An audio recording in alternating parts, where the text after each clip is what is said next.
जय भोजपुरी रउआ लोग से एगो निहोरा बाकी लाल रंग के सब्सक्राइब बटन के दबा के भोजपुरी फैंस क्लब से जुड़ जाए जा और ये घंटी वाला बटन के दबा के भोजपुरी के सब जानकारी बिल्कुल फ्री में मोबाइल पे पाई जा।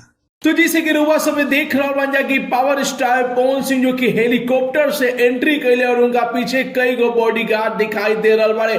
जी हाँ, आप लोग बता दी भैया कि नेपाल में पावर स्टार पवन सिंह अपन नया नया गाना के शूटिंग कर रहा बड़े और बहुत ही महंगा गाना के शूटिंग कर रहा बड़े। और पहला बार आप लोग भोजपुरी एल्बम सॉन्ग में आप लोग हेलीकॉप्टर भी देखे के मिले। जी हाँ, बता दी कि रिपोर्ट ऐसा आ रहा बा कि पावर स्टार पवन सिंह अपन न्यू ईयर सॉन्ग के शूटिंग कर रहा बड़े और आरा 2 के शूटिंग जो कि कर रहा बड़े आप लोग के देखे के मिली। तो बस आप लोग इंतजार कर जा, आप लोग के बीच में बहुत ही जबरदस्त महंगा गाना पावर स्टार पवन सिंह के आवे जा रहा बा, जहां की कई गो तस्वीर और वीडियो आप लोग अपन भाषा वाला चैनल के माध्यम से देख रहा बन जा। तो भैया कितना बेसब्री से आप लोग पावर स्टार पवन सिंह के नया गाना के इंतजार कर रहा बन जा, अपन राय जरूरी ही कमेंट बॉक्स में बताई जा। और पावर स्टार पवन सिंह के एंट्री आप लोग कैसा लागल अपन राय जरूर ही कमेंट बॉक्स में बताई जा। मिला तनी भैया अगला वीडियो में एक नया न्यूज के साथ है, तब तक के लिए बाय बाय, टेक केयर, जय भोजपुरी।